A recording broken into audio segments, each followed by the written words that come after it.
안녕하십니까. 서울특별시의회 제283회 임시회 기획경제위원회 의정활동 소식입니다. 서울특별시가 감채기금 적립을 통해 채무를 줄여나갈 수 있게 됐습니다. 2017년도 발생한 일반 회계 순세계 잉여금 6,800여억 원을 감채기금에 적립해 지하철 9호선 및 신림선 건설부채 상환 등에 사용하게 되는 건데요.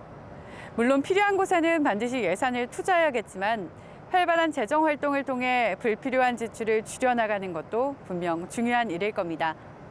앞으로도 꾸준히 서울특별시의 재정 건전성을 보다 높여주시길 기대하면서 제283회 서울특별시의회 임시회 기획경제위원회 의정활동 소식 지금부터 시작하겠습니다. 기획경제위원회가 기획조정실의 추경 편성에 대해 따끔하게 질책했습니다. 기획경제위원회는 2018년도 제1회 기획조정실 소관 추가경정 예산안 심사에서 추경에 적합하지 않은 예산 편성을 지적하고 기획조정실에서 추경과 관련된 기본적인 방향을 제시해 줄 것을 당부했습니다. 추경하면 불급한 예산이나 아니면 꼭 해야 될 그런 예산으로 추경이 들어와야 되는데 이런 예산은 충분하게 예측이 가능하고 본 예산에서 들어와야 되는 거 아닌가 이런 생각을 하거든요. 추경 예산이 예산의 부족이나 특별한 사유로 인해 이미 성립된 본 예산을 변경해 다시 정한다는 기본에서 벗어나 법적으로 문제가 없다는 이유로 예비비가 남아도는 상황에도 불구하고 추가 편성을 요구하거나 일반 예산을 편성해 제출하는 실태를 지적한 겁니다. 이에 기획경제위원회는 애초부터 꼼꼼하고 세밀한 예산 편성을 통해 예비비 증액을 제한하고 사업 진행률을 높여줄 것을 제안했습니다. 서울시 예산이 지금 추경안이 거의 본 예산의 11.5%가 증액된 예산이잖아요. 거의 역대 최대 규모인데 일반 시민들이 바라보는 높이는 그저 아닌 예산이라는 것들이 국민들의 시민들 헬스인데 좀 꼼꼼하게 세밀하게 좀 짜져 있어야지 않나 하는 그런 지적인 것 같아요. 예비비 같은 경우도 불과 2개월 반 남는데도 불구하고 예비비가 지금 남아도는데도 추가 편성할 이유가 없는 거잖아요. 실제로 서울시립대의 경우 이미 사업 진행을 위해 증액해서 편성했음에도 불구하고 추경을 통해 본 예산보다 늘어난 618억 원을 요청한 것을 지적한 것입니다. 한편 기획경제위원회는 향후 목적에 맞지 않게 예산을 편성해 사용하는 경우 그에 대한 책임 소재를 분명히 해줄 것을 당부했습니다.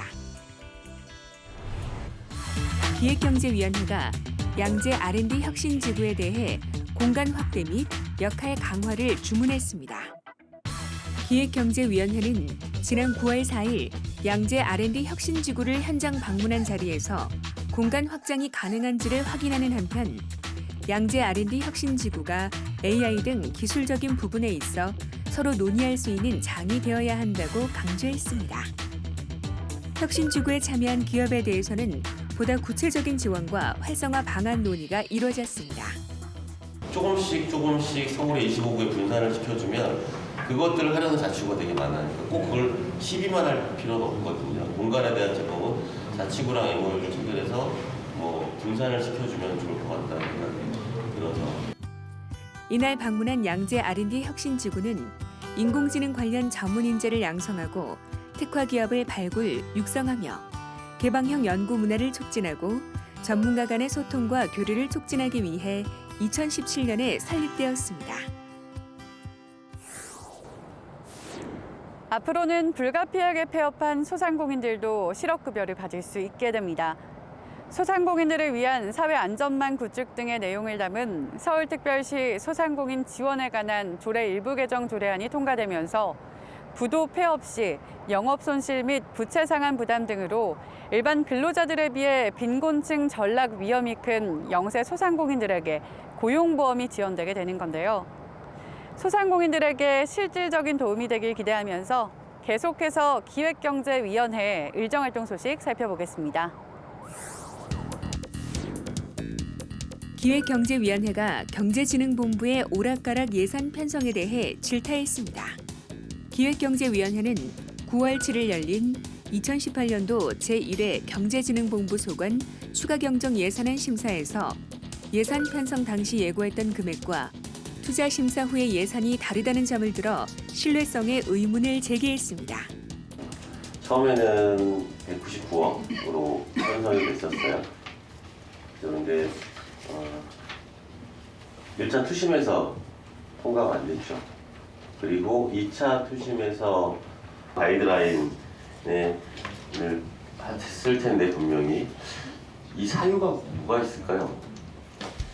서울특별시가 도심 제조업 혁신 거점 마련, 양질의 일자리 창출을 위해 조성하고 있는 봉제 스마트 앵커 시설에 있어 당초 199억 원으로 편성되었던 예산이 두 차례 투자 심사를 거치면서 182억 원으로 줄어든 것을 들어 예산 편성의 원칙에 대해 문제 제기한 겁니다. 예산 편성 및 추경에 있어 과정과 원칙 준수에 대한 당부도 이어졌습니다.